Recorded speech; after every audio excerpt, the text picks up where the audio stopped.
নমস্কার। আজকের গল্পের আসরে সকলকে স্বাগত জানাই। আজকে আমি এক বিদেশি লেখক এডগার অ্যালান পো রচিত দ্য ব্ল্যাক ক্যাট গল্পটি পাঠ করে শোনাব। আশা করছি গল্পটি আপনাদের ভালো লাগবে। শুরু করছি দ্য ব্ল্যাক ক্যাট। দারুণ গতিশীল অথচ খুবই পারিবারিক যে গল্পটি আমি লিখতে বসেছি সেটি যে মানুষ বিশ্বাস করবে তা আমি মনে করি না। আমি তা বিশ্বাস করতেও বলবো না। যে ক্ষেত্রে আমার নিজের চোখ কানই নিজেদের বিশ্বাস করতে চায় না, সেক্ষেত্রে অপরের কাছ থেকে সে বিশ্বাস প্রত্যাশা করা বোকামি। অথচ আমি উন্মাদ নই, আর স্বপ্ন দেখাও আমার পেশা নয়। যেহেতু আমি আগামীকাল মারা যাব, তাই আজ সব কথা বলে নিজেকে হালকা করতে চাই।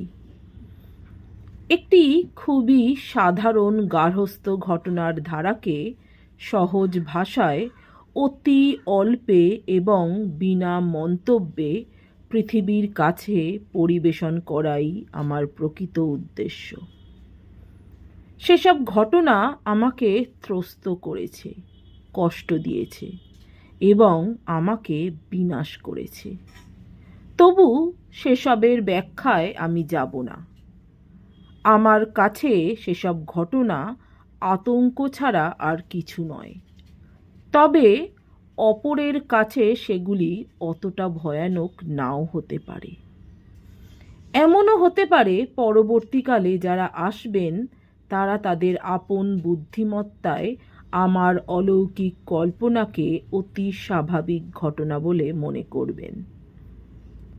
যেসব ঘটনা আমাকে আতঙ্কিত করে রেখেছে, হয়তো তারা তাদের মধ্যে অতি সাধারণ কার্যকারণের প্রবাহ ছাড়া আর কিছু পাবেন না। ছেলেবেলা থেকেই মানবিকতা ও বিনয় আমার চরিত্রের অঙ্গ। আমার হৃদয় ছিল এতটাই কোমল যে সেটা বহুবার আমার সহচরদের হাসি তামাশার বিষয় হয়ে উঠত।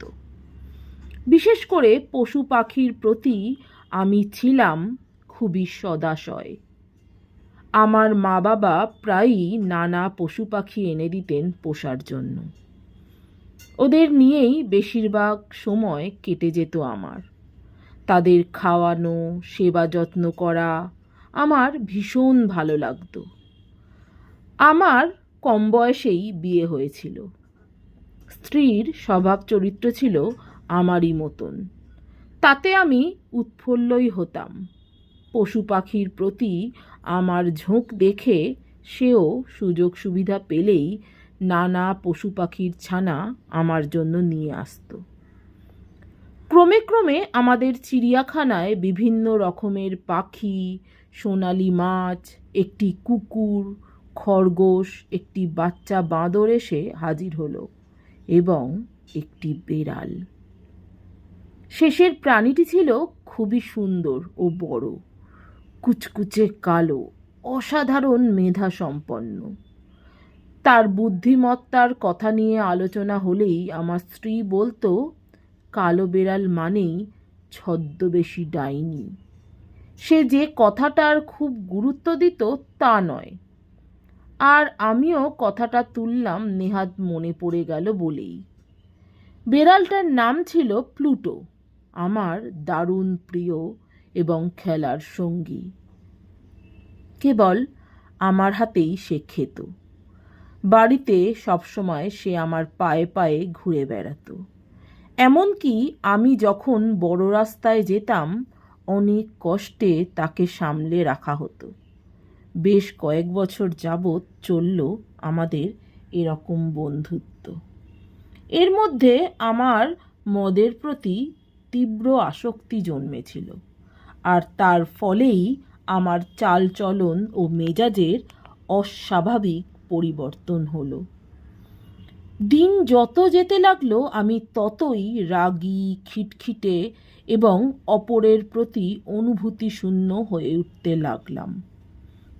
স্ত্রীর প্রতি অশালীন ভাষা ব্যবহার করতে শুরু করলাম। শেষের দিকে তার গায়ে হাত উঠে যেত। পোষা জীবজন্তুগুলো আমার এই চারিত্রিক পরিবর্তন বুঝতে পারল। তাদের যে কেবল অযত্ন করতাম তাই নয়, তাদের সঙ্গে দুর্ব্যবহারও করতাম। একমাত্র প্লুটোর ক্ষেত্রে আমি খানিকটা ভালো ব্যবহার করতাম, কিন্তু অসুখ আমায় চেপে ধরল। মদের থেকে বড় অসুখ আর বোধহয় কিছুই নেই। শেষে প্লুটোও আমার দুর্ব্যবহারের শিকার হলো। ততদিনে সেও যথেষ্ট বয়স্ক হয়েছে একটু বিরক্তিকর। একদিন রাত্রে শহরের পানশালা থেকে নেশা করে বাড়ি ফিরলাম। কেন যেন মনে হলো বেড়ালটা আমাকে দেখে চোখ এড়িয়ে চলছে। বেটাকে ধরে ফেললাম।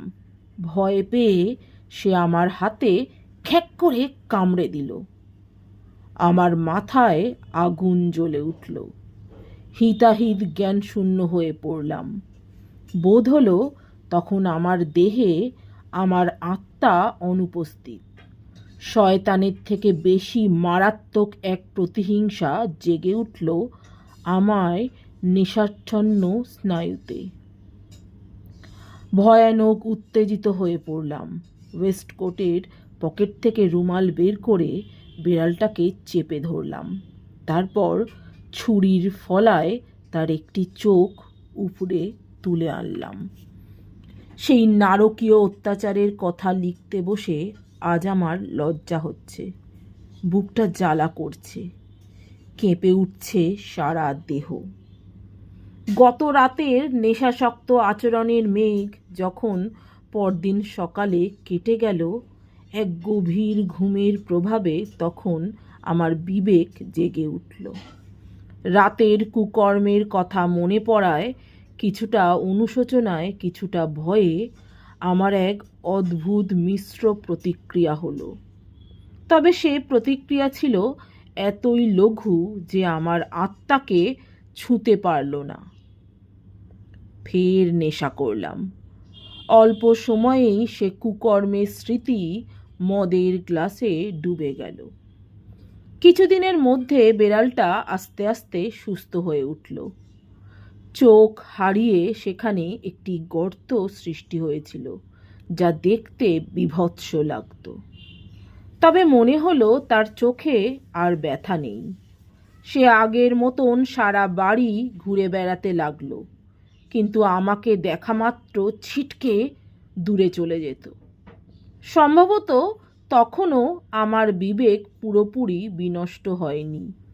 তাই যে জন্তুটা একসময় আমাকে খুব ভালোবাসত, আমার ওপর তার এই আচরণ মনে খুব পীড়া দিত। তবে অল্পেই সেটা বদলে গেল বিরক্তিতে। আর তারপর বোধহয় আমার অনিবার্য পতনকে টেনে আনতে জন্ম নিল এক মানসিক বিকৃতির।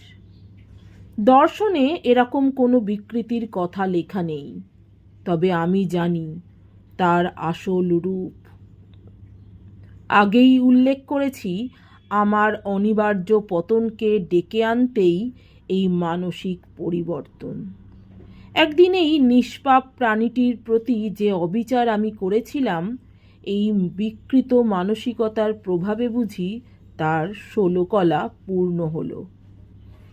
এক সকালে সম্পূর্ণ ঠান্ডা মস্তিষ্কে বেড়ালটার গলায় ফাঁস লাগিয়ে একটা গাছের ডালে বেঁধে দিলাম। কাজটা করার সময় আমার চোখে জলের ধারা বইল। অনুশোচনায় মুচড়ে উঠল আমার বুক।